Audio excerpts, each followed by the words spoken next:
Day होने वाला है क्योंकि आज हम आपके साथ आईटी का आखिरी चैप्टर शुरू कर रहे हैं जिसका नाम है चैप्टर नंबर 5। और आई होप कि आपने पहले 4 चैप्टर अच्छे से रिवाइज किए हुए हैं क्योंकि चैप्टर नंबर 5 में उनका रेफरेंस आएगा। जो आपके जो पहले जो 4 मतलब चैप्टर्स हैं उनका रेफरेंस आएगा और वो बच्चे जिन्होंने सही तरीके से रिवाइज किया है उनको इसमें बहुत ज्यादा आसानी होगी। मैं आपको 2 छोटी छोटी बातें बताना चाहेंगे चैप्टर नंबर 5 के बारे में। चैप्टर नंबर 5 इतना इंटरेस्टिंग चैप्टर है कि इसमें से 2 टॉपिक्स हमने आपके साथ ऑलरेडी कवर किए हुए हैं और आपको पता भी नहीं चला। सर क्या क्या? एक तो dear BPA, business process automation, और दूसरा क्लाउड कंप्यूटिंग।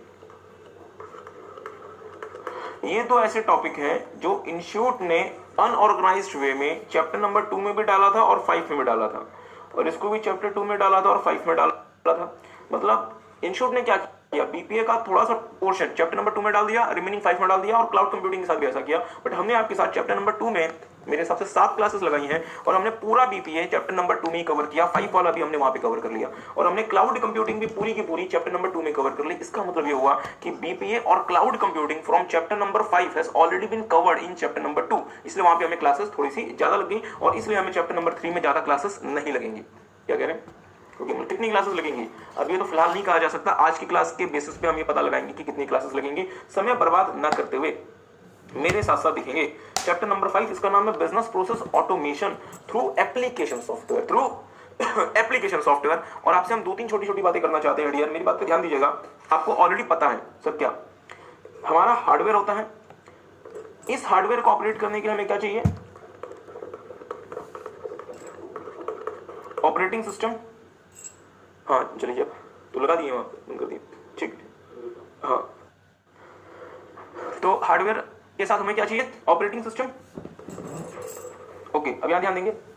और डियर ऑपरेटिंग सिस्टम क्या करता है? हार्डवेयर को ऑपरेशनल मोड में लेकर आता है। बट हमारा पर्पस क्या? सिर्फ हार्डवेयर को ऑपरेशनल मोड में लेकर आना है या उसे इस्तेमाल भी करना है? मींस कंप्यूटर को सिर्फ ऑन करना है या उसे यूज भी करना है? सर जी यूज भी करना है, ठीक बात है। अब मेरी बात ध्यान दीजिएगा, चैप्टर नंबर 2 ऑफ आईटी याद करें, जहां पे आपने देखा था ऑपरेटिंग सिस्टम या सिस्टम सॉफ्टवेयर वो सॉफ्टवेयर होता है जो कंप्यूटर को रनिंग मोड में लेकर आता है, इसके अलावा वो कुछ नहीं करता। पर सर जी हमारा ऑब्जेक्टिव सिर्फ और सिर्फ कंप्यूटर को रनिंग मोड में लेकर थोड़ा ना आना है, हमें तो उसे यूज भी करना है ना अपने पर्पस के लिए, ठीक बात है। तो इसलिए हम जो बाकी अपने पर्पसेस के लिए जो सॉफ्टवेयर यूज करते हैं उसे हम नाम देते हैं एप्लीकेशन सॉफ्टवेयर। बहुत अच्छा, इसे हम क्या नाम देते हैं डियर? Application software. एग्री करते हैं? और आपने डियर ऑलरेडी एप्लीकेशन सॉफ्टवेयर के बारे में 2 चीजें दिखी हुई है। वो बच्चे जो रिवाइज करके आएंगे उनको क्लास में मजा आएगा। एप्लीकेशन सॉफ्टवेयर के बारे में आपने ऑलरेडी 2 चीजें देखी हुई है, पहला टाइप्स और दूसरा बीपीए को अचीव करने में क्या क्या एप्लीकेशन सॉफ्टवेयर हमें हेल्प करते हैं। तो टाइप्स किसी को याद है? एप्लीकेशन सॉफ्टवेयर के कितने टाइप्स होते थे? हाँ, सबसे पहले याद करें, कहानी याद रखें। एक छोटे से बच्चे के फादर ने उसे एमएस ऑफिस ला के दिया, मींस एंटरप्राइज सूट, उससे उसने एक बड़ी सी कंपनी बनाई एंटरप्राइज सॉफ्टवेयर उसे चलाने के लिए, एंटरप्राइज इंफ्रास्ट्रक्चर सॉफ्टवेयर वर्कर के लिए, इंफॉर्मेशन वर्कर सॉफ्टवेयर उनके बच्चे पढ़ाई कर रहे थे, एजुकेशनल सॉफ्टवेयर, इंस्टीट्यूट की वेबसाइट से आरटीपी एक्सेस करना है, कंटेंट एक्सेस सॉफ्टवेयर, ठीक बात है, GMCS project, media development software, और फाइनली एंटरटेनमेंट सॉफ्टवेयर, ठीक बात है। तो ये तो डियर थे हमारी टाइप्स ऑफ एप्लीकेशन सॉफ्टवेयर, ठीक बात है। और दूसरा हमने आपके साथ देखा था कि हमें बीपीए अचीव करने में कौन कौन से एप्लीकेशन सॉफ्टवेयर हेल्प करते हैं। और यहां पे हमने आपको छोटी सी कहानी सुनाई थी, सीए के जीवन में 3 काम, क्या क्या? Office, seminar, others. तो ऑफिस में हमने क्या देखा था? टैली, सैप R3 और फाइनली एमएस ऑफिस। बिल्कुल सही, एमएस ऑफिस, बहुत अच्छा। सेमिनार के लिए हम जा रहे थे, ऑफिस से निकले, रास्ते में क्या पड़ा? टोल। तो automated toll collection system. Seminar में पहुंचे, हाजिरी लगवाई, अटेंडेंस सिस्टम, और इतना बड़ा ICI, education institution management system, ठीक बात है। और अदर्स में हम देख सकते हैं बैंकिंग के लिए, रेलवेज के लिए, इंश्योरेंस कंपनीज के लिए, स्टॉक एक्सचेंजेस के लिए। तो बाकी जितने भी सॉफ्टवेयर होंगे जो उन कंपनीज को या उन इंडस्ट्रीज को हेल्प करेंगे, किस चीज के लिए? कि सर जी आप ऑटोमेशन कर लो, उसे हम क्या नाम, उसे हम कहां क्लासिफाई कर देंगे? अदर्स की श्रेणी में क्लासिफाई कर देंगे। बहुत बहुत बहुत अच्छा। इसका मतलब जो बच्चे सामने बैठे हुए आप लोगों ने बहुत अच्छा रिस्पॉन्स दिया और आई होप कि वीडियो वाले बच्चों ने भी हमें जवाब दिया है। इसका मतलब ये हुआ कि अगर वीडियो वाले बच्चों ने भी सही से आंसर किया, इट मींस आप लोगों ने रिवाइज किया है और मेरी जो मेहनत है वो आप लोगों के साथ रंग लेकर आएगी, आप लोग अच्छे मार्क्स लेकर आएंगे, ठीक बात। तो आज हम आपके साथ थर्ड ईयर बहुत इंपॉर्टेंट एरिया शुरू कर रहे हैं जिसका नाम है बीपीए थ्रू एप्लीकेशन सॉफ्टवेयर। और इसमें हम आपके साथ नई बातें थोड़ी सी करेंगे और बहुत सारी पुरानी बातें ही करेंगे। ओके, अब मेरी बात पे थोड़ा सा ध्यान दीजिएगा। चलने लगे हाथ, मुझे 2 बातें और बता दें। जैसे मैं यूजर हूं, आई एम यूजर, मैं यूजर हूं, एंड यूजर हूं, तो मैं सबसे ज्यादा करीब किसके होता हूं? हार्डवेयर के या ऑपरेटिंग सिस्टम के? एप्लीकेशन सॉफ्टवेयर के। बहुत अच्छा, I am closest with the application software. Sir ji कैसे कह सकते हो? अभी क्लास में बैठे बहुत सारे बच्चे पबजी खेल रहे होंगे या फिर व्हाट्सएप चला रहे होंगे या फेसबुक चला रहे होंगे, ये तीनों क्या है? Application software. क्या आपको इस बात से मतलब है कि आपके फोन में एप्लीकेशन सॉफ्टवेयर को रन करने के लिए एंड्रॉइड या आईओएस काम कर रहा है? सर जी बहुत कम कंसर्न है। क्या आप इस बात से थोड़ा सा भी कंसर्न है कि आपके फोन के हार्डवेयर में डेटा मूव कैसे कर रहा है, प्रोसेसर कितना इस्तेमाल हो रहा है, बैटरी कैसे कंज्यूम हो रही है, पावर कैसे मैनेज हो रहा है? क्या इस बात से आपको लेना देना है? नहीं सर जी, आपको कोई लेना देना नहीं है। आपको सिर्फ एक बात से लेना देना है कि जब आप गेम खेलते हैं तो आपकी बैटरी बहुत तेजी से कम हो जाती है, बस आपको इसी बात से लेना देना है, इसके अलावा आपको किसी बात से लेना देना नहीं है। ठीक बात है, ओके। तो इसका मतलब क्या होगा? Being a user I am closest with the application software layer. Agree करते हैं? बट मेरी बात पर थोड़ा सा ध्यान दीजिएगा, अगर मुझे किसी काम का मैनुअल तरीके से ना करके मुझे किसी काम को यदि मुझे ऑटोमेट करना है, तो ऑटोमेट तो सर जी मैं कंप्यूटर की मदद से करता हूं। एग्री करते हैं? क्योंकि पहले हम सब कुछ मैनुअल तरीके से करते थे, अगर हम ऑटोमेट करने के बारे में सोच सकते हैं, it is due to computers. बहुत अच्छा। पर sir ji computer is a product of, या computer is the combination of hardware and software. ठीक बात है। तो अब यदि मैं हार्डवेयर लेकर भी आ गया, तो हार्डवेयर तो मेरे लिए ऐसे किसी काम का नहीं है जब तक मेरे पास उसकी आत्मा, उसका सोल, उसका ऑपरेटिंग सिस्टम ना हो या फिर सिस्टम सॉफ्टवेयर ना हो मेरे काम का, मेरे किस काम का हार्डवेयर? ठीक बात है। लेट्स से मैं सिस्टम सॉफ्टवेयर भी लेकर आ गया, बट सर सिस्टम सॉफ्टवेयर तो सिर्फ और सिर्फ उस हार्डवेयर को ऑपरेशनल या फिर रनिंग मोड में लेकर आएगा, मेरे काम का ऑटोमेशन कैसे हो जाएगा? जो मैं अकाउंट्स पहले भी मैनुअली करता था, मैं तो उसे आज भी मैनुअली करूंगा, मैं उसे ऑटोमेट कैसे कर दूंगा? अगर मुझे अकाउंट्स का काम मैनुअल तरीके से ना करके, यदि मुझे किताबों को मैनुअल तरीके से ना मैनेज करके इलेक्ट्रॉनिक तरीके से मैनेज करना है, तो मुझे कंप्यूटर प्रोग्राम चाहिए, मुझे एक एप्लीकेशन सॉफ्टवेयर चाहिए जिसका नाम हो सकता है लेट्स से टैली, जिसका नाम हो सकता है लेट्स से बिजी, जिसका नाम हो सकता है क्विक बुक। ठीक बात है। जब मैं टैली को या फिर क्विक बुक को अपने कंप्यूटर में इंस्टॉल करूंगा, मींस मैं एप्लीकेशन सॉफ्टवेयर के थ्रू क्या अचीव कर सकता हूं डियर? ऑटोमेशन अचीव कर सकता हूं। क्या किसी को बात समझ आई? मैं एप्लीकेशन सॉफ्टवेयर के थ्रू क्या अचीव कर सकता हूं? ऑटोमेशन। पहले हम मैनुअल तरीके से अपने कंपनी में लेटर्स को टाइप को हाथ से लिखा करते थे, अब हम एमएस वर्ड इस्तेमाल करते हैं। तो सर एमएस वर्ड क्या है हमारा डियर? एप्लीकेशन सॉफ्टवेयर है। इसका मतलब यदि मुझे अपने कंपनी में या अपने ऑफिस में ऑटोमेशन अचीव करना है, तो मैं किसकी मदद से ऑटोमेशन अचीव करता हूं? एप्लीकेशन सॉफ्टवेयर की मदद से मैं ऑटोमेशन अचीव करता हूं। क्या इस बात से कोई एग्री करेगा? चलिए, जो बच्चे एग्री करते हैं एक बार एक काम करें, इस वाले चैप्टर नंबर 5 का टाइटल पढ़ेंगे, business process automation through application software. I hope आपको ये टाइटल अब समझ आता होगा कि इस टाइटल का पर्पस क्या है। हमने आपको आईटी में 5 चैप्टर के टाइटल का पर्पस समझाया है कि अगर वो टाइटल इंस्टीट्यूट ने दिया है तो क्यों दिया है, उसके पीछे भी लॉजिक है, उसके पीछे भी रीजनिंग है। ओके, तो सर अब हम आगे क्या करने वाले हैं? अब हम डियर आपके साथ फॉर्मली चैप्टर नंबर 5 शुरू करने वाले हैं, और मेरे साथ साथ आपको देखना है, हाँ इसमें आपको नोटिंग बहुत कम, मतलब बहुत कम चीजों की नोटिंग करनी है। हम आपके साथ सिर्फ आखिरी में 2 छोटे छोटे टॉपिक्स की नोटिंग कराएंगे, एक का नाम है वर्चुअलाइजेशन और दूसरे का नाम है ग्रिड कंप्यूटिंग। बट फिलहाल आपको कुछ भी नोट नहीं करना, जो भी कुछ है हम आपको बुक से ही पढ़ाएंगे। चलिए, तो मेरे साथ साथ देखेंगे, बहुत ध्यान से मेरी बात सुनेंगे। एसएम यहाँ पे किसी का हुआ है? चलिए, कुछ बच्चों का हुआ है जिनका एसएम नहीं हुआ, और वीडियो में भी जिन बच्चों ने आईटी से शूट किया है, जिन्होंने एसएम नहीं देखा, एसएम के पहले चैप्टर में डियर हम आपके साथ देखेंगे बिजनेस एनवायरनमेंट वाले चैप्टर में कि बिजनेस क्या होता है। वहां पे आपने देखा होगा या फिर वहां पे आप देखेंगे कि एक व्यक्ति द्वारा नॉर्मली या रेगुलरली जो काम परफॉर्म किया जाता है उसे उसका बिजनेस कहते हैं। मतलब अगर मैं लेट्स से मैं एक चार्टर्ड अकाउंटेंट हूं और अगर मैं अपना ऑफिस मैनेज करता हूं, तो मेरा ऑफिस मुझे मैनेज करना मेरे लिए बिजनेस बन गया। ठीक बात है। Means whatever you do on regular basis वो आपका बिजनेस माना जाएगा। ठीक है, तो मेरे साथ साथ देखिएगा, business is defined as a person regular occupation और कमर्शियल एक्टिविटी। मतलब एक व्यक्ति रेगुलरली क्या काम करता है या उसका क्या उसकी कमर्शियल एक्टिविटी, उसे हम उसका बिजनेस कहते हैं। ध्यान दीजिएगा, application in terms of computers, computers की शब्दों में एप्लीकेशन का मतलब होता है computer program to fulfil a particular purpose, that is application software. Computer के टर्म्स में सिस्टम सॉफ्टवेयर का मतलब क्या होता था? ऐसे सॉफ्टवेयर या ऐसे प्रोग्राम जिसकी मदद से कंप्यूटर ऑपरेशनल या फिर रनिंग मोड में आता है। ठीक बात है। पर सर जी, क्या कंप्यूटर को ऑपरेशनल मोड में लाना ही हमारा इकलौता उद्देश्य था, या उससे हमें अपने कुछ टास्क भी एग्जीक्यूट करवाने हैं? सर जी, बट ऑब्वियस बात है, कंप्यूटर हमारा ऑपरेशनल मोड में आ गया तो क्या हमारा काम ओवर हो गया? नहीं। अब जब तक ये हमारे लिए कुछ टास्क एग्जीक्यूट करके नहीं देगा, वो मेरे किस काम का? किसी को बात समझ आ रही है? तो अगर मुझे अपना कोई टास्क एग्जीक्यूट कराना है कंप्यूटर से, तो सर कंप्यूटर को तो कुछ भी समझाने के लिए हमें क्या देना पड़ता है? हमें उन्हें कोड्स देने पड़ते हैं, प्रोग्राम्स देने पड़ते हैं। तो मैं प्रोग्राम्स की मदद से कंप्यूटर को बताऊंगा कि भाई कंप्यूटर तुम्हें ये काम करना है, तुम्हें वो काम करना है, और वो प्रोग्राम्स क्या कहलाएंगे? एप्लीकेशन सॉफ्टवेयर या फिर एप्लीकेशंस। ठीक बात है। देखेंगे, बिजनेस एप्लीकेशंस आर सॉफ्टवेयर और set of software use for business purposes. तो डियर मेरी बात पे बहुत ज्यादा ध्यान दीजिएगा। आपने बिजनेस का मतलब देखा, आपने एप्लीकेशन का मतलब देखा, तो सर बिजनेस एप्लीकेशन का मतलब क्या होगा डियर? बिजनेस एप्लीकेशन डियर वो सॉफ्टवेयर होंगे जो कि मेरे बिजनेस के उद्देश्य के लिए मैं इस्तेमाल करूंगा। मींस एप्लीकेशन सॉफ्टवेयर जो मेरे बिजनेस के लिए इस्तेमाल होंगे उसे हम क्या नाम देंगे? Business applications. ठीक बात है। अब मेरी बात पे थोड़ा सा ध्यान दीजिएगा, मेरी बात पे थोड़ा सा ध्यान दीजिएगा, मेरी बात पे थोड़ा सा ध्यान दीजिएगा। सर जी पूछो तो सही, मैं पूछता हूं आपसे, पबजी या एंग्री बर्ड्स या टेंपल रन या क्लैश ऑफ क्लेन्स, ये भी तो एप्लीकेशन सॉफ्टवेयर है, बट ये बीइंग अ चार्टर्ड अकाउंटेंट क्या मेरे बिजनेस के लिए इस्तेमाल होने वाले हैं? नहीं। तो क्या मैं इन एप्लीकेशन सॉफ्टवेयर्स को अपने लिए बिजनेस एप्लीकेशंस का दर्जा या फिर श्रेणी दे सकता हूं? नहीं दे सकता। क्या किसी को बात समझ आई? बट लेट्स से मैं एक गेम पार्लर चलाता हूं, मतलब जहां पे आप जैसे बच्चा के गेम्स खेलते हैं, तो क्या मैं वहां पे उस केस में पबजी को अपना बिजनेस एप्लीकेशन क्लासिफाई कर सकता हूं? हाँ सर, क्योंकि वो मेरे बिजनेस के इस्तेमाल में आ रहा है, so it's my business application. क्या किसी को बात समझ आ रही है? ओके, मुझे बताएंगे एंटरप्राइज रिसोर्स प्लानिंग सॉफ्टवेयर ये ऑपरेटिंग सिस्टम है या ये एप्लीकेशन सॉफ्टवेयर है? जोर से बोलेंगे। चलें, enterprise resource planning software, video वाले बच्चे बताएंगे ये सर जी हमारा ऑपरेटिंग सिस्टम है या ये हमारे एप्लीकेशन सॉफ्टवेयर है? नहीं नहीं, प्लीज ध्यान दें, ऑपरेटिंग सिस्टम वो सॉफ्टवेयर होता है जो कंप्यूटर को ऑपरेशनल मोड में लेकर आता है, स्टार्ट करता है। क्या ईआरपी मेरे कंप्यूटर को स्टार्ट कर रहा होता है? नहीं। तो ये मेरा ऑपरेटिंग सिस्टम कैसे हो गया? ये मेरा क्या बन गया? Application software. तो क्या मैं ईआरपी को अपने बिजनेस में इस्तेमाल करता हूं? हाँ, इसलिए ईआरपी मेरा क्या बन जाएगा? बिजनेस एप्लीकेशन बन जाएगा। तो डियर मेरी बात पर ध्यान दीजिएगा, मेरी बात पर ध्यान दीजिएगा। मैंने आपको ये कहा लेट्स से कि ये इस वाले रास्ते से हमारे सारे के सारे एप्लीकेशन सॉफ्टवेयर नीचे आ रहे हैं। यहां पे मैं एक फिल्टर लगाता हूं बिजनेस यूज का, तो जो सॉफ्टवेयर मेरा बिजनेस में यूज हो रहा होगा, हाँ, और बिजनेस यूज ना, तो जो सॉफ्टवेयर मेरा बिजनेस में यूज हो रहा होगा वो ऐसे एप्लीकेशन सॉफ्टवेयर हैं जो मेरे बिजनेस में यूज हो रहे हैं, इसलिए हम इसे क्या नाम देंगे? Business application. बहुत अच्छा, इसे हम क्या नाम दे देंगे डियर? Business application. तो सर जी एक बात बताओ ना, एक सवाल पूछ लूं आपसे, पूछ लूं, वीडियो वाले बच्चे पूछ लूं? ओके, वो सॉफ्टवेयर जो मेरा बिजनेस में यूज नहीं हो रहा वो मेरा बिजनेस एप्लीकेशन तो नहीं है, मैं एग्री करता हूं, वो मेरे बिजनेस एप्लीकेशन तो नहीं है, आई एग्री। क्या वो एप्लीकेशन सॉफ्टवेयर भी नहीं रहा है या एप्लीकेशन सॉफ्टवेयर होंगे? सोच के बताएंगे, प्लीज ध्यान दें। वो सॉफ्टवेयर जो मेरे बिजनेस में यूज हो गए, वो सॉफ्टवेयर जो मेरे बिजनेस में यूज हो गए वो तो मेरे बिजनेस एप्लीकेशंस बन गए, सही बात है। बट सर वो सॉफ्टवेयर जो मेरे बिजनेस में यूज नहीं होते, क्या दुनिया का हर एक एप्लीकेशन सॉफ्टवेयर मेरे बिजनेस में यूज होगा? नहीं। क्या टेंपल रन मेरे बिजनेस में यूज होगा? नहीं।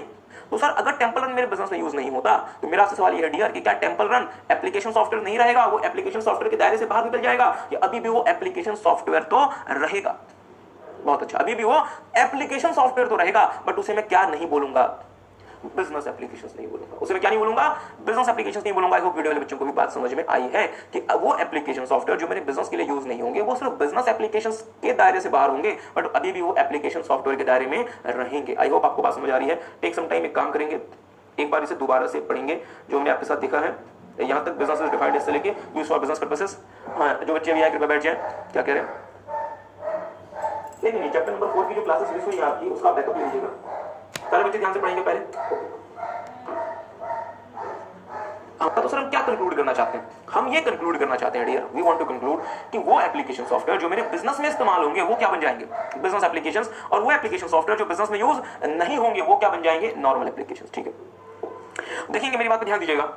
Business applications can be classified based on various parameters. मैं बिजनेस एप्लीकेशंस को बहुत सारे पैरामीटर्स के बेसिस पे क्लासिफाई कर सकता हूं, और वो पैरामीटर्स हमारे पास 4 होते हैं। पहला, नेचर ऑफ प्रोसेसिंग, मींस मेरा बिजनेस एप्लीकेशन प्रोसेसिंग कैसे करता है, और 3 तरीके से प्रोसेसिंग हो सकती है डियर। एक का नाम होता है बैच प्रोसेसिंग, एक का नाम होता है ऑनलाइन प्रोसेसिंग, और एक का नाम होता है रियल टाइम प्रोसेसिंग। दूसरा जो पैरामीटर है क्लासिफिकेशन का वो है सोर्स ऑफ एप्लीकेशन, कि सर जी वो एप्लीकेशन आपके पास आया कहां से? हो सकता है हमने खुद से वो एप्लीकेशन बनवाया हो, दूसरा हो सकता है हम मार्केट में जाके बना बनाया एप्लीकेशन खरीद के ले आए, और तीसरा हो सकता है कि हमारे पास खरीदने के पैसे नहीं है तो हम मार्केट से एप्लीकेशन किराए पे ले लें, लीज पे ले लें। ठीक बात है।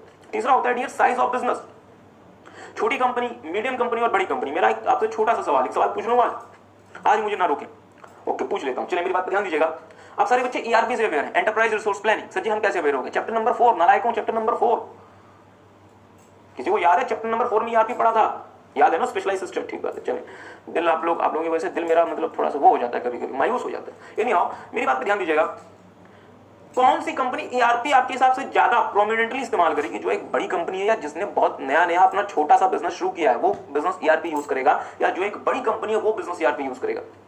हाँ, जो बड़ी कंपनी है वो ईआरपी यूज करेगा। वीडियो वाले बच्चों ध्यान देंगे, हम ये नहीं कह रहे कि जो नई कंपनी वो ईआरपी यूज नहीं करेगी, बट सर ये भी वो छोटी कंपनी है, फिलहाल वो ईआरपी यूज करके क्या करेगी? जितना पैसा उसके पास नहीं है उससे ज्यादा पैसा तो ईआरपी में लगा देगी। What's the use?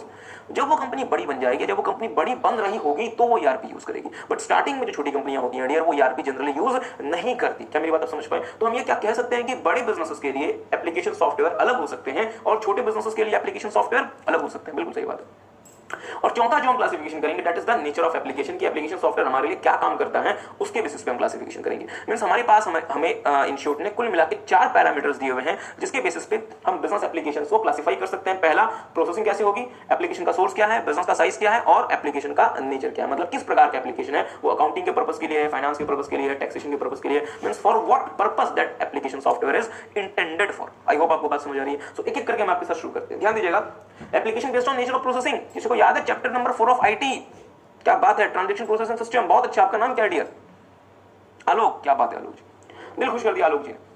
ओके, बाकी बच्चे सोच रहे सर जी ये क्या हो गया। याद है ट्रांजैक्शन प्रोसेसिंग सिस्टम में हमने आपको कहा था डेटा हम इनपुट लेंगे तो प्रोसेसिंग होगी दो तरीके से, बैच प्रोसेसिंग ऑनलाइन या फिर रियल टाइम। और हमने कहा था हम आपके साथ चैप्टर नंबर 5 में देखेंगे बैच प्रोसेसिंग क्या होती है, ऑनलाइन प्रोसेसिंग क्या होती है, रियल टाइम प्रोसेसिंग क्या होती है। मतलब क्लास में सिर्फ एक बच्चा पढ़ के आता है, वो है आलोक, मिस्टर आलोक, बाकी क्लास में किसी को पढ़ने से मतलब नहीं। That's sad, that's sad, that's very sad।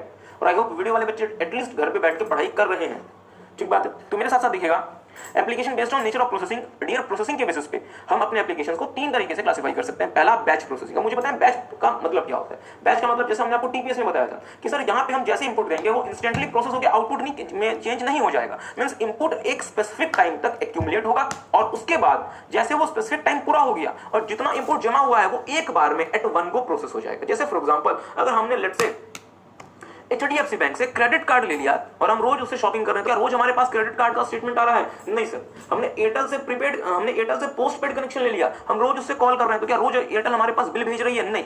Airtel या फिर एचडीएफसी क्या कर रहा है, एक महीने तक 30 डेज तक आपके सारे के सारे ट्रांजेक्शंस को एक्यूमुलेट कर रहा है और जैसे वो 30वां दिन खत्म हो जाएगा वो सारे के सारे ट्रांजेक्शंस जितने एक्यूमुलेट हुए हैं वो एक बार में प्रोसेस हो जाएंगे, means at one go. So that is known as batch processing. क्या मेरी बात किसी को समझ आई? तो क्या मैं एक स्टेटमेंट दे सकता हूं? सर जी कौन सी स्टेटमेंट? उस स्टेटमेंट को देने से पहले मैं आपको समझाने के लिए एक फोटो बनाता हूं, आपको वो फोटोज नहीं बनानी। मेरी बात पर ध्यान दीजिएगा, बैच प्रोसेसिंग में क्या होता है। हमने कहा कि ये ट्रांजेक्शंस अगर होते हैं, ये क्या हो रहा है, ट्रांजेक्शंस अगर, ये ट्रांजेक्शंस अगर हो रहे हैं और ये सारे के सारे ट्रांजेक्शंस एक्यूमुलेट हो रहे हैं,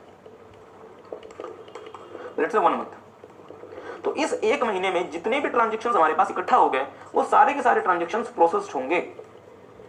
और कैसे प्रोसेस होंगे? At one go. मतलब सर जी सारे के सारे ट्रांजेक्शंस एक बार में प्रोसेस हो जाएंगे, that is known as batch processing. I hope आपको बात समझ आई। तो क्या मैं एक स्टेटमेंट देता हूं, आप सारे बच्चे बताएंगे और वीडियो वाले बच्चे भी बताएंगे कि वो स्टेटमेंट सही है या गलत है। मेरा स्टेटमेंट ध्यान से सुनिएगा। बैच प्रोसेसिंग में ट्रांजेक्शन के अकरेंस और ट्रांजेक्शन के प्रोसेसिंग के बीच में डिले होता है। बैच प्रोसेसिंग में ट्रांजैक्शन के अकरेंस, बहुत ध्यान से मेरी बात को सुनिएगा, बैच प्रोसेसिंग में ट्रांजैक्शन के अकरेंस और ट्रांजैक्शन के एक्चुअल प्रोसेसिंग के बीच में टाइम गैप होता है, डिले होता है। कितने बच्चे मेरे साथ हैं? ओके चलिए बहुत अच्छा। वीडियो वाले बच्चों का क्या कहना है? बैच प्रोसेसिंग के बीच में ट्रांजैक्शन के अकरेंस और ट्रांजैक्शन के प्रोसेसिंग के बीच में डिले होता है। और यहाँ पे जो हमारे जो क्लास में जो बच्चे बैठे हुए हैं, आप में से मेजॉरिटी का यही कहना है कि हाँ सर टाइम गैप होता है। रीजन क्या है? हमने कहा कि let's say credit card statement की बात कर लेते हैं। क्रेडिट कार्ड स्टेटमेंट महीने के आखिरी दिन प्रोसेस होता है, मतलब 30वें या फिर 31वें एज अ केस में भी। हाँ अगर फरवरी है तो 28 में, बिल्कुल सही बात। अब सीए के बच्चे से आप डील थोड़ा ना कर सकते, ठीक बात है। तो अगर लेट्स से 30वें 31वें या फिर फेब के केस में 28वें दिन प्रोसेस होता है, ठीक बात है। लेट्स से मैंने पहली फरवरी को जाके शॉपिंग कर ली, अकरेंस इवेंट तो मेरा ट्रांजैक्शन तो कर हो गया, बट प्रोसेस कब होगा? 28 दिनों के बाद। मतलब 28 दिनों का यहाँ पे क्या है? टाइम गैप है। तो सो बैच प्रोसेसिंग के केस में डियर जो ट्रांजैक्शन हमारा अकर होता है और जो ट्रांजैक्शन हमारा प्रोसेस होता है, इन दोनों के बीच में टाइम गैप होता है, ठीक बात है। दूसरा हमारे पास जो सेकंड हमारे पास प्रोसेसिंग का मैकेनिज्म है डियर, वो कहलाती है ऑनलाइन प्रोसेसिंग। मेरी बात पे बहुत ज्यादा ध्यान दीजिएगा। बैच प्रोसेसिंग और ऑनलाइन प्रोसेसिंग में सिर्फ एक ही अंतर है। बैच प्रोसेसिंग में ट्रांजैक्शंस एक्यूमुलेट होंगी up to a certain time और उसके बाद वो सारी transactions at one go process होंगी। बट ऑनलाइन प्रोसेसिंग में जैसे आप इनपुट देंगे, वो जो सिस्टम होगा कंप्यूटर का, वो इंस्टेंटली आपको आउटपुट दे देगा। Means there would be no time gap between the processing of the transaction as the input will be given at the same time you will get the processed result, that is output. क्या मेरी बात आप समझ पाए? But ये एक बात थोड़ी सी, एक छोटी सी बात पर ध्यान दीजिएगा। ऑनलाइन प्रोसेसिंग में खास फीचर होता है। सर जी कौन सा फीचर? ऑनलाइन प्रोसेसिंग में जो इनपुट दिया जाता है डियर, वो जनरली ह्यूमन एलिमेंट द्वारा दिया जाता है। मतलब जो इनपुट दिया जाएगा सिस्टम को प्रोसेसिंग करने के लिए, मेरी बात पर ध्यान दीजिएगा। लेट्स से हमारा कंप्यूटर सिस्टम और इसे हम इनपुट दे रहे हैं, और ये जो इनपुट दिया जाएगा ये एक ह्यूमन देगा। सर जी एक बात बताओ, आप जो बार बार कह रहे हैं ह्यूमन देगा, तो क्या कंप्यूटर भी अपने आप इंपुट ले लेता है या मशीनें भी इंपुट देती हैं? हाँ डियर, आज के समय मशीनें भी इंपुट देती हैं, सेंसर्स भी इंपुट देते हैं। सर जी जैसे क्या कहना चाहते हो? हम आपके साथ ये कहना चाहते हैं डियर, आपने रडार का नाम सुना हुआ है? रडार। ओके मेरी बात ध्यान दीजिएगा, रडार क्या होता है? अब जैसे लेट्स से ये हमारा कंप्यूटर सिस्टम है और हमने ये यहाँ पे लगा लिया रडार, जिसका काम है स्काई में सोनार वेव्स भेजकर स्कैन करते रहना। सर जी बड़ा आसान भाषा में, ओके। अब मेरी बात पर ध्यान दीजिएगा, भारत देश के स्काई में क्या फ्लाई हो रहा है इसकी जानकारी भारत देश की सरकार को होनी चाहिए, या हमारे देश के आसमानों में कुछ भी घूम के निकल जाए।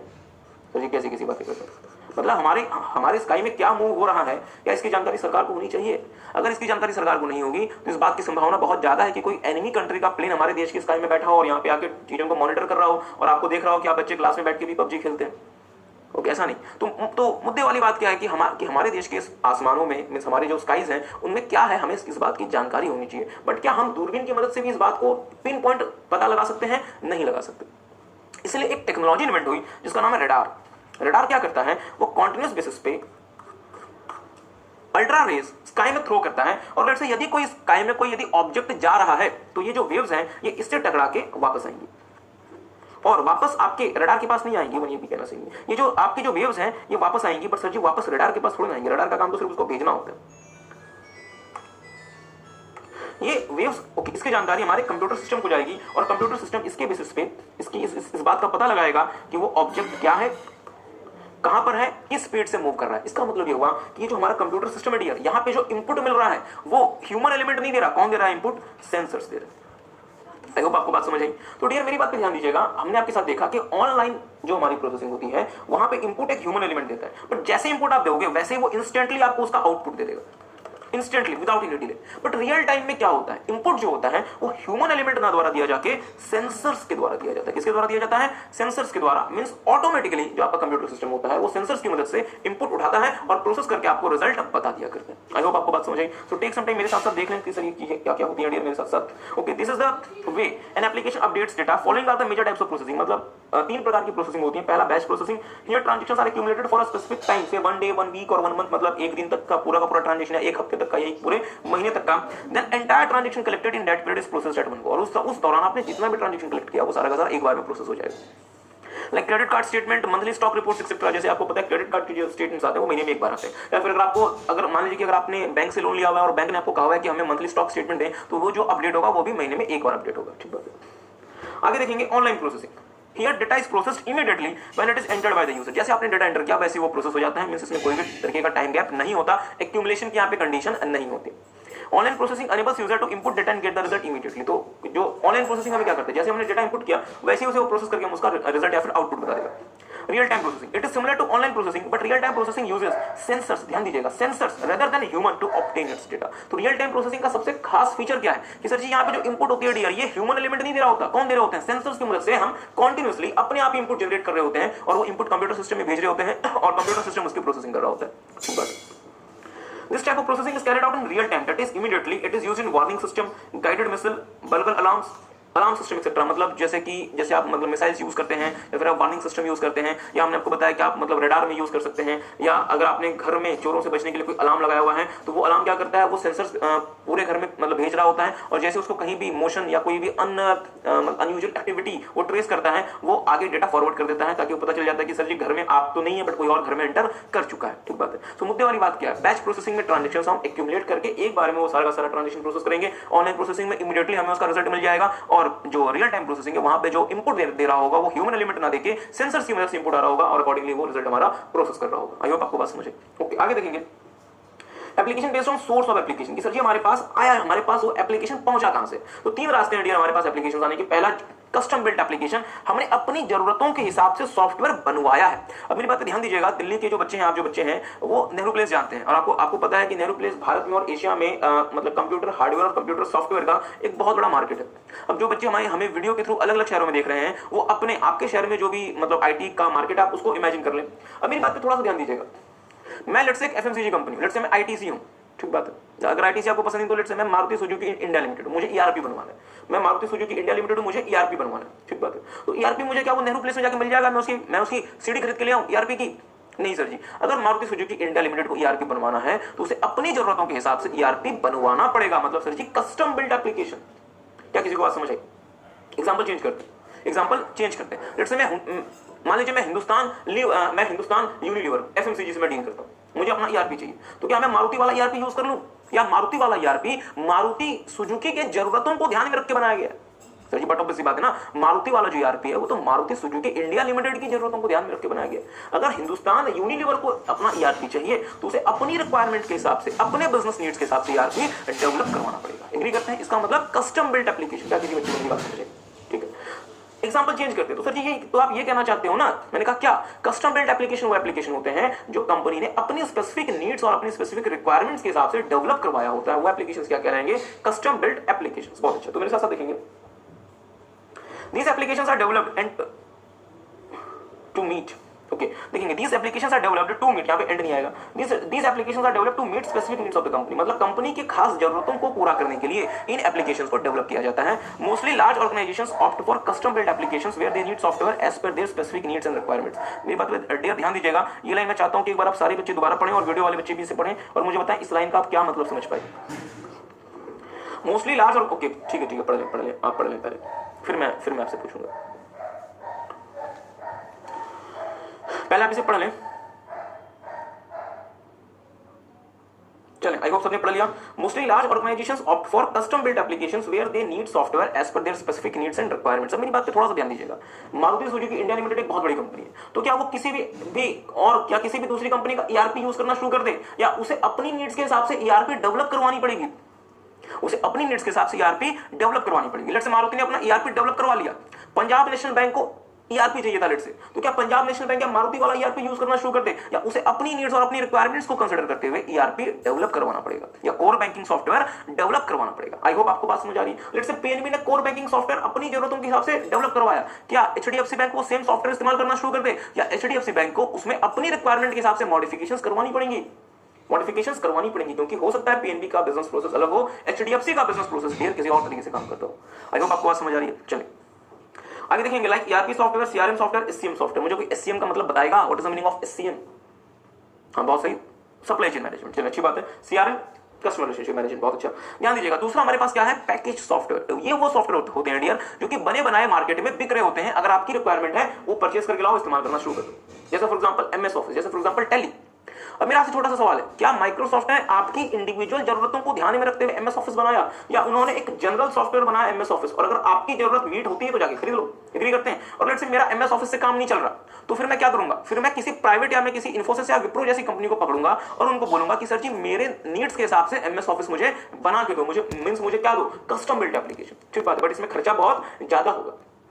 इसलिए जो छोटी कंपनीज होती हैं और इवन जो बड़ी कंपनीज होती हैं वो भी बहुत सारे ऐसे सॉफ्टवेयर का इस्तेमाल करती हैं जो कि मार्केट में बने बनाए ऑलरेडी मिल रहे होते हैं, आप प्राइस पे करते हैं और उसे परचेज करके ले आते हैं। बट ध्यान दीजिएगा, आप जब सॉफ्टवेयर परचेज करके लाते हैं, लेट्स से एमएस ऑफिस, जब आप उसे इंस्टॉल कर रहे होते हैं तो एक अग्रीमेंट आपको एग्री करना होता है, एक अग्रीमेंट में आपको एग्री करना होता है।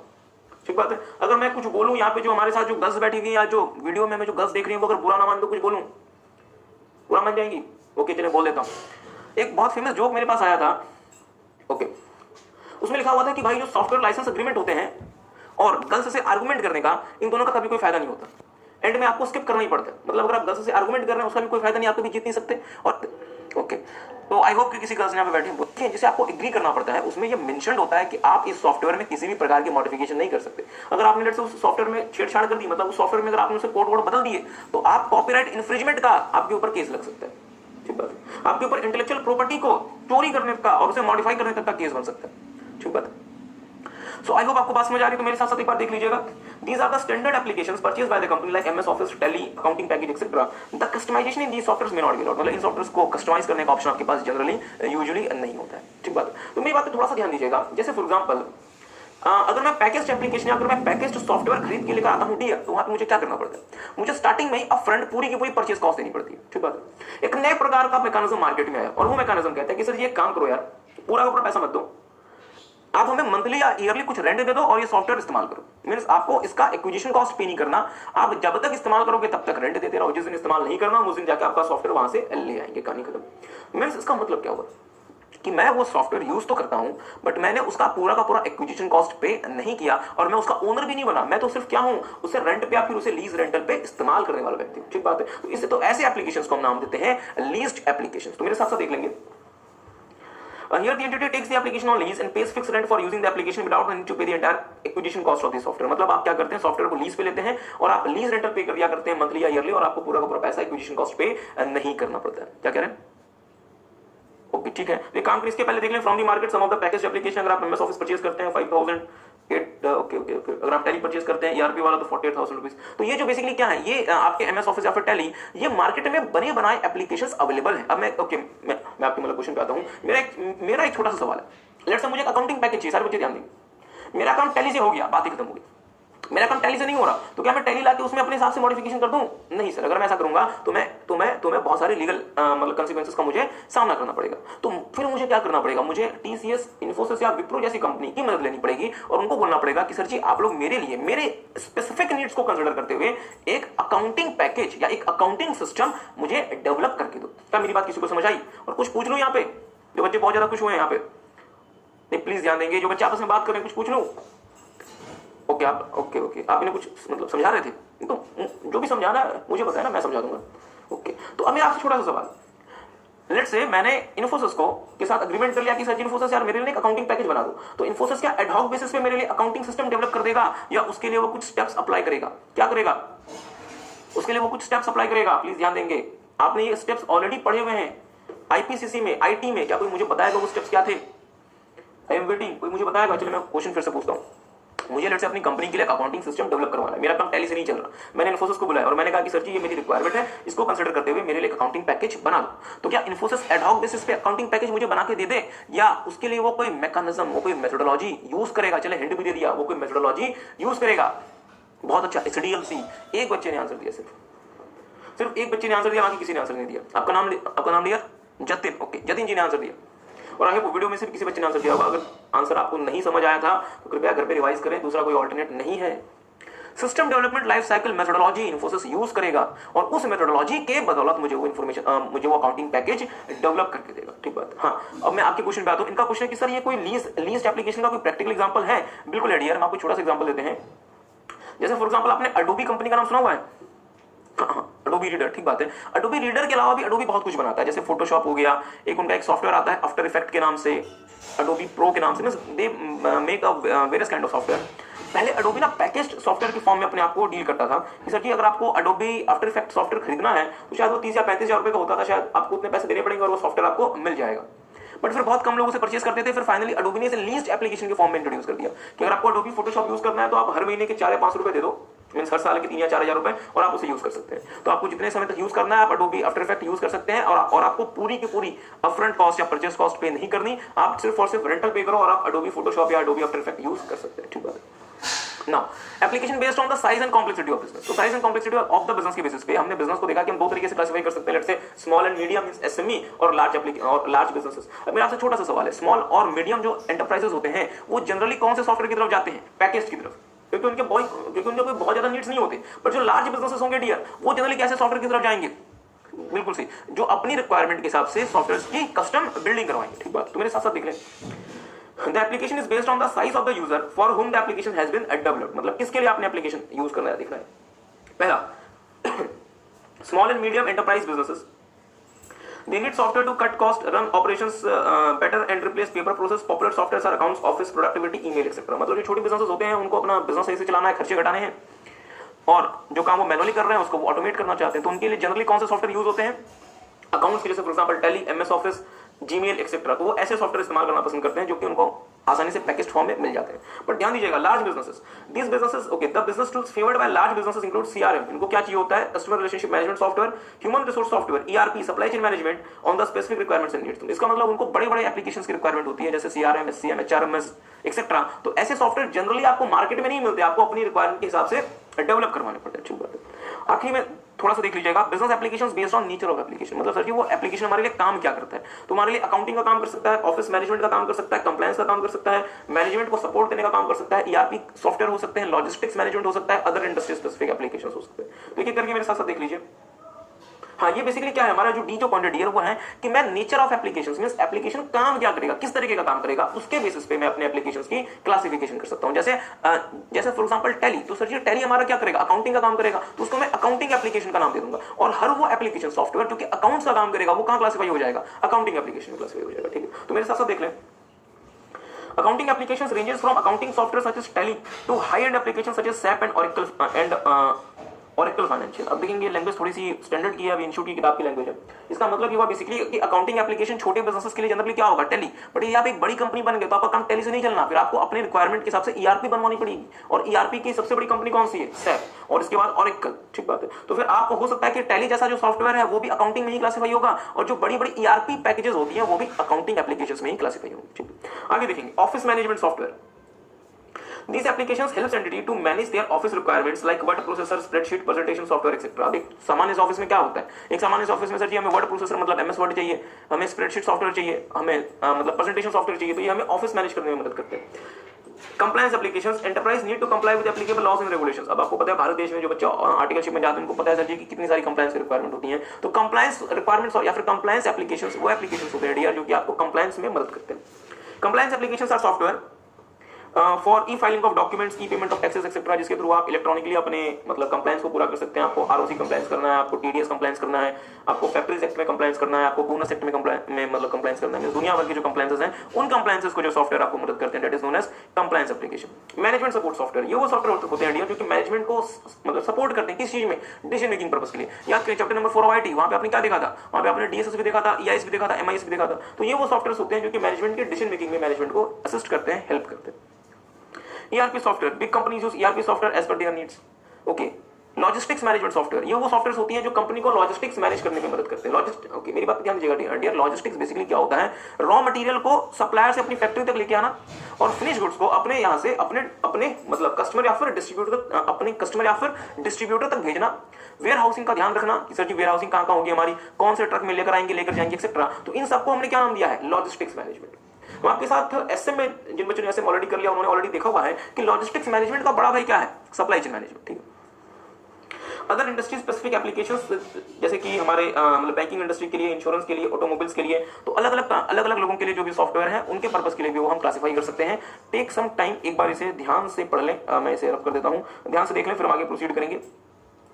नहीं, इसको याद रखने के लिए हम आपको कोई कहानी इसलिए नहीं सुना रहे क्योंकि आप लोग कहानी वानी याद तो रखते नहीं है, और इतनी सारी कहानियां हमने आपको ऑलरेडी सुना दी कि अगर आप उतनी भी कहानियां याद रख लें, उतनी भी अगर आप कीवर्ड्स या फिर उतनी भी अगर आप सिचुएशंस याद रख लें तो आप बहुत अच्छे नंबर लेकर आ सकते हैं। तो कृपया पहले जो हमने आपको कहानियां सुनाई कृपया उनको याद रखें, ये तो खैर आसान सी बात है, इसमें तो खैर कोई इशू नहीं है। टेक सम टाइम, एक बार इसे ध्यान से पढ़ें, फिर हम आगे प्रोसीड करेंगे।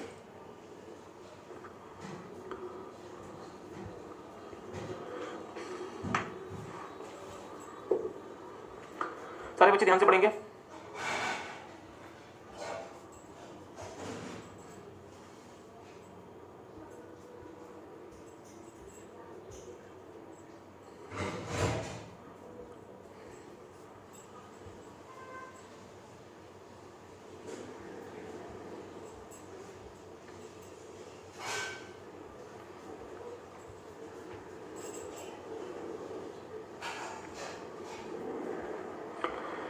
ओके, आई होप आप सबने इसे ध्यान से पढ़ लिया।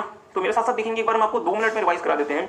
हमने आपके साथ देखा बिजनेस एप्लीकेशंस। तो डियर बिजनेस एप्लीकेशंस वो एप्लीकेशन सॉफ्टवेयर होते हैं जो कि बिजनेस के पर्पस के लिए इस्तेमाल होते हैं, और बिजनेस एप्लीकेशंस को हम 4 पैरामीटर्स में क्लासिफाई कर सकते हैं। पहला, हमारा जो बिजनेस एप्लीकेशन है वो प्रोसेसिंग कैसे करता है, और प्रोसेसिंग हमारी 3 प्रकार की हो सकती है। पहला सर जी बैच प्रोसेसिंग, दूसरा ऑनलाइन प्रोसेसिंग, तीसरा real time processing. Batch processing वो प्रोसेसिंग होती है जहां पे हमारे जो ट्रांजैक्शंस अगर होते हैं वो इमीडिएटली या इंस्टेंटली प्रोसेस नहीं होते। हमारे सारे के सारे ट्रांजैक्शंस एक up to a specific time limit तक एक्यूमुलेट होंगे, और जितने ट्रांजैक्शंस हमारे एक्यूमुलेट हुए हैं वो सारे के सारे transactions at one go process होंगे। ऐसे मैकेनिज्म को हम नाम देते हैं डियर बैच प्रोसेसिंग। ठीक बात है। Then we have seen online processing, जहां पे हमने देखा कि ये वो प्रोसेसिंग का मैकेनिज्म होता है जहां पे जैसे आपने ट्रांजैक्शन डेटा इंसर्ट किया एज इट इज वो ट्रांजैक्शन डेटा प्रोसेस हो जाता है। But sir ji online processing में खास बात होती है, क्या खास बात, कि यहाँ पे जो इनपुट होता है वो सेंसर देता है। कितने बच्चे एग्री करेंगे, बच्चे एग्री करेंगे। ऑनलाइन प्रोसेसिंग का इनपुट सेंसर देगा या ह्यूमन एलिमेंट देगा? ओके, सुना नहीं था ध्यान से, नहीं तो अब सुना तो पता है अब क्या होगा आंसर, ह्यूमन एलिमेंट देगा। चलिए अच्छी बात है। ओके, तो सर जी फिर सेंसर हमारा इनपुट कहां देता है, रियल टाइम प्रोसेसिंग। सेंसर्स की मदद से इनपुट कहां मिलेगा, real time processing. I hope video वाले बच्चों ने भी रियल टाइम प्रोसेसिंग कहा होगा। ठीक बात है। देन वी हैव सीन, मतलब ओके हमने उसे प्रोसेसिंग के बेसिस पे देख लिया। फिर हमने देखा था सोर्स ऑफ एप्लीकेशन। तो सर हमारे पास एप्लीकेशन का सोर्स क्या क्या हो सकता है डियर, तो फ्रेंड्स हमारे पास एप्लीकेशन का सोर्स हो सकता है कस्टम बिल्ट एप्लीकेशन, जिसको हमने अपनी जरूरतों के हिसाब से, अपनी कंपनी की नीड्स के हिसाब से, अपने पर्पस के लिए डेवलप करवाया है, जैसे CRM, SCM, ERP, core banking software, human resource management software etcetera. ठीक बात है। उसके बाद क्या हो सकता है, पैकेज सॉफ्टवेयर। ये वो सॉफ्टवेयर होते हैं जो कि मार्केट में बने बनाए मिलते हैं, अगर मेरी जरूरत में वो सॉफ्टवेयर फिट बैठता है मैं मार्केट से खरीद के लेकर आ सकता हूं, और इन सॉफ्टवेयर में मैं किसी प्रकार की मॉडिफिकेशन नहीं कर सकता। और तीसरा होता है लीज्ड एप्लीकेशन। ये वो सॉफ्टवेयर होते हैं जो आपको इंस्टेंटली मिल जाएंगे पैकेज सॉफ्टवेयर के फॉर्म में, पर आपको यहाँ पे एक्विजिशन कॉस्ट पे नहीं करनी, आप कितना इस्तेमाल करते हैं आप लीज रेंटल पे कर सकते हैं, उसे आप क्या नाम देंगे, पैकेज सॉफ्टवेयर। ठीक बात है, ओके।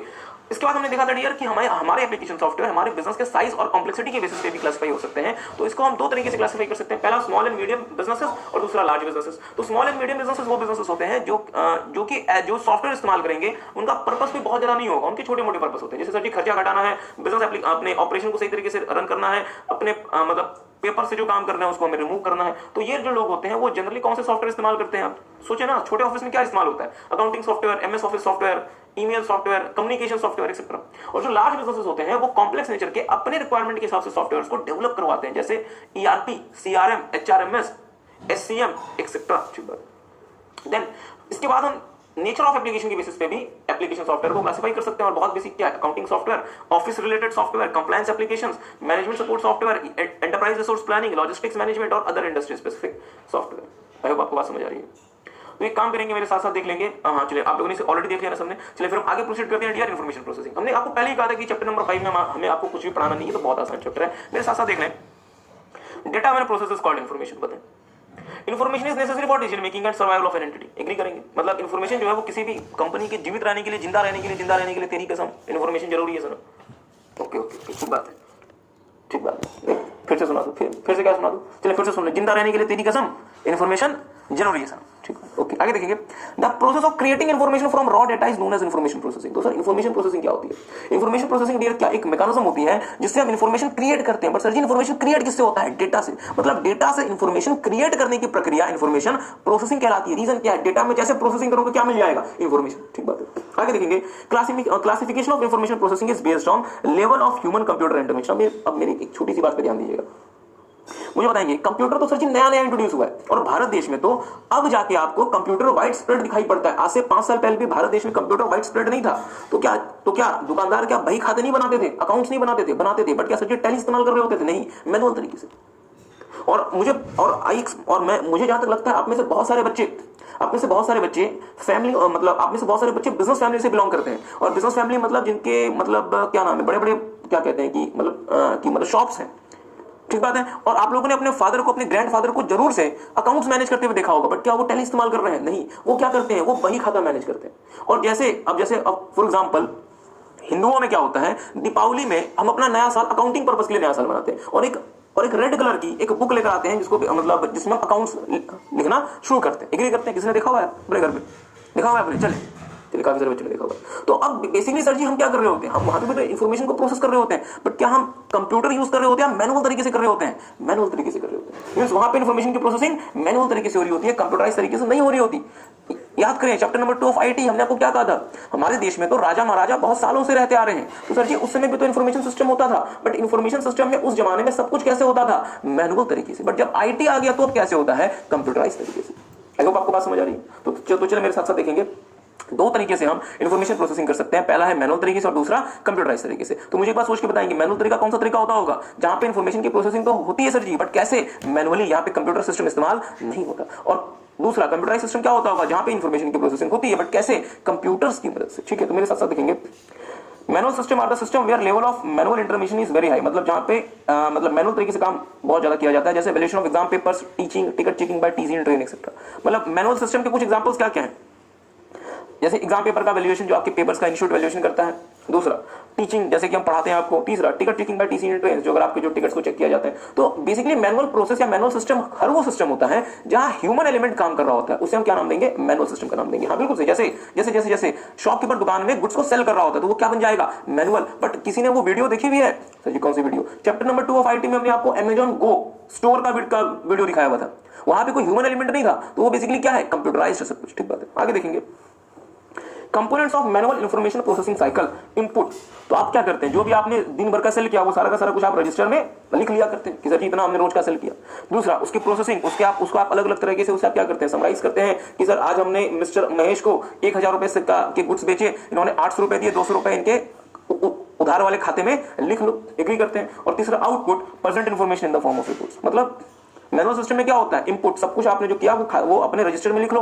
प्रोसेसिंग, उस रजिस्टर में जो भी कुछ आपने लिखा है उसे आप क्या करें, अलग अलग तरीके से उसकी प्रोसेसिंग करें, उसे आप अलग अलग तरीके से समराइज करें। और फाइनली आउटपुट, अगर आपको लेट से अपने बॉस को आउटपुट देना है तो आप उसे रिपोर्ट के फॉर्म में बना के उन्हें आउटपुट पकड़ा देंगे कि सर जी ये लो, ये रिपोर्ट है हमारी, हमने महेश जी को इतने, मतलब महेश जी से इतना पैसा लेना है, मुकेश जी से इतना पैसा लेना है, सुकेश जी से इतना पैसा लेना है, so on and so fourth. तो देखेंगे मैनुअल इंफॉर्मेशन प्रोसेसिंग कैसी होती है, इनपुट, प्रोसेसिंग, आउटपुट। यहाँ पे स्टोरेज जो होता है वो अलग से नहीं किया जाता है, जिस रजिस्टर में आपने इनपुट रखा हुआ है वहीं पे आपका ऐसा जो स्टोरेज है, और जो आपने प्रोसेसिंग की वही आपका स्टोरेज है। तो अलग से यहाँ पे ऐसा कोई स्टोरेज के लिए आप अलग से कंसिडरेशन नहीं करते। बट सर जी एक काम करें क्या, कंप्यूटराइज्ड इंफॉर्मेशन प्रोसेसिंग साइकिल, ये आपने ऑलरेडी देखा हुआ है चैप्टर नंबर 2 में। यही बेसिकली क्या है, इंफॉर्मेशन सिस्टम। देखेंगे मेरे साथ साथ, here computers are used at every stage of the transaction processing. मतलब सर जी इनपुट भी आएगा तो कैसे, मैनुअल तरीके से नहीं, कंप्यूटराइज्ड, प्रोसेसिंग भी कंप्यूटराइज्ड, स्टोरेज भी कंप्यूटराइज्ड, और आउटपुट का भी जनरेशन कौन करके देगा, कंप्यूटर। और पूरे के पूरे मैकेनिज्म को कंट्रोल करना थ्रू फीडबैक। क्या मैं बहुत तेज तो नहीं बोल रहा ना, वीडियो वाले बच्चों को भी तो ठीक है, मैं थोड़ा सा और स्लो बोलूंगा। मेरे साथ साथ देखेंगे the components of computerised information processing cycle, input, entering data into the computer, processing, performing various operations on the data, storage, saving output for future use, output, presenting the result, feedback, controlling the entire operation, मतलब controlling the entire application। तो ये photo क्या किसी ने already देखी हुई है chapter number 2 में, तो वही वाली फोटो है। इनपुट आपने दिया, प्रोसेस होकर स्टोर हो गया, आउटपुट बन के फीडबैक के फॉर्म में के थ्रू वो पूरा का पूरा मैकेनिज्म आपका कंट्रोल किया जाएगा। ठीक बात है। तो डियर हमने आपके साथ देखा कि सर जी दो प्रकार से हम इंफॉर्मेशन को प्रोसेस कर सकते हैं, मैनुअल और कंप्यूटराइज्ड। मैनुअल में सारा का सारा कुछ मैनुअली होगा। मैनुअल में कितने स्टेप्स हैं, 3। क्या क्या, इनपुट, प्रोसेसिंग, आउटपुट। वहां पे क्या क्या स्टेप नहीं है, पहला स्टेप वहां पे सर जी स्टोरेज का नहीं है, और दूसरा फीडबैक का नहीं है। ठीक बात, क्योंकि अलग से फीडबैक का मैकेनिज्म आपको नहीं देखना, क्योंकि एक इंसान ही बैठ के काम कर रहा होता है, अगर कुछ गलती होगी वो हाथों हाथ उसे सुधार देगा, उसे करेक्ट कर देगा। इनपुट में हम क्या करते हैं, डिटेल्स को रजिस्टर में लिखते हैं, प्रोसेसिंग में उसे अलग अलग तरीके से समराइज करते हैं, और आउटपुट में हम उसे रिपोर्ट बना के सामने वाली पार्टी को जमा कर देते हैं। सारा का सारा कुछ ह्यूमन एलिमेंट कर रहा होता है। दूसरा, कंप्यूटराइज्ड इंफॉर्मेशन प्रोसेसिंग साइकिल में हम क्या करते हैं, इनपुट लेते हैं, इनपुट अपने सिस्टम को देंगे, उसे वो प्रोसेस करेगा, स्टोर करेगा, आउटपुट में कन्वर्ट करेगा, और फीडबैक के थ्रू पूरे के पूरे ऑपरेशन को कंट्रोल करेगा। ठीक बात है। पर सर जी मेरा तो यहां सवाल आपसे शुरू होता है, आज पूछ लो सवाल। चले सर, आज मेरा एक छोटा सा सवाल, क्या कंपनी को हमेशा कंप्यूटराइज्ड इंफॉर्मेशन सिस्टम की तरफ ही जाना चाहिए, कंप्यूटराइज्ड इंफॉर्मेशन प्रोसेसिंग साइकिल को ही यूज करना चाहिए, या अपनी नीड्स के हिसाब से सिलेक्ट करना चाहिए? सोच के बताएंगे। सवाल फिर से, क्या कंपनी को या आपके बिजनेस को हमेशा और हमेशा कंप्यूटराइज्ड प्रोसेसिंग की तरफ जाना चाहिए, या अपनी जरूरतों के हिसाब से सेलेक्ट करना चाहिए कि आपके लिए मैनुअल ज्यादा अच्छा है या आपको कंप्यूटराइज्ड की तरफ जाना चाहिए? मेरा सवाल। नहीं, दिल तो हमारा कहता होगा कि सर जी आज के जमाने में मैनुअल अगर तरीके से चलोगे तो कैसे जीवित रहोगे, इसलिए कहां चले जाओ, कंप्यूटराइज्ड। बट हम ऐसा नहीं कह सकते। रीजन क्या है, अगर आपकी कंपनी बहुत इनिशियल स्टेज में है, पैसा कंपनी के पास नहीं है, बहुत लिमिटेड कंपनी के पास कैपिटल है, तो क्या वो पैसा कंप्यूटर सिस्टम में लगा दिया जाए? नहीं सर। अगर आपकी कंपनी छोटी है, स्टार्टिंग फेज में, तो सर जी मैनुअल से भी यदि हमारा काम चल सकता है तो मैनुअल सिस्टम को यूज करो ना। जब कंपनी बड़ी बन रही होगी, जब कंपनी में पैसे आ रहे होंगे, तो फिर कंप्यूटराइजेशन कर लेना, एज सिंपल एज दैट। ठीक बात है। तो मेरे साथ साथ देखेंगे, सर जी क्या कंपनी शुड चूज मैनुअल और computerised processing information processing cycle as per its need. तो ये बहुत बहुत बहुत महत्वपूर्ण है, इस चीज को बहुत ध्यान से आप लोग अंडरलाइन कर लें, क्योंकि जो हमारा दिल होता है डियर, वो नहीं मानता है इस चीज को, और उसे लगता है कि हमें हमेशा कहां जाना चाहिए, कंप्यूटराइज्ड सिस्टम की तरफ। बट ये सही नहीं है। कंपनी को अपने रिक्वायरमेंट्स के हिसाब से देखना पड़ेगा कि उसके लिए मैनुअल सिस्टम यदि अच्छा है, अगर काम कर रहा है, तो मैनुअल सिस्टम की तरफ जाए, और यदि मैनुअल सिस्टम से हमें रिजल्ट वो नहीं मिल रहा जिसकी हमें उम्मीद थी, जिसका हमें इंतजार था, वो अगर रिजल्ट हमें नहीं मिल रहा, तो हम फिर कहां चले जाएंगे, कंप्यूटराइज्ड सिस्टम की तरफ चले जाएंगे। सो आई होप आपको बात समझ आई। टेक सम टाइम, ये देखेंगे manual versus computerised information processing cycle. Take some time, 2 minute लें, 3-4 मिनट लें, और इसे ध्यान से पढ़ें। Take some time.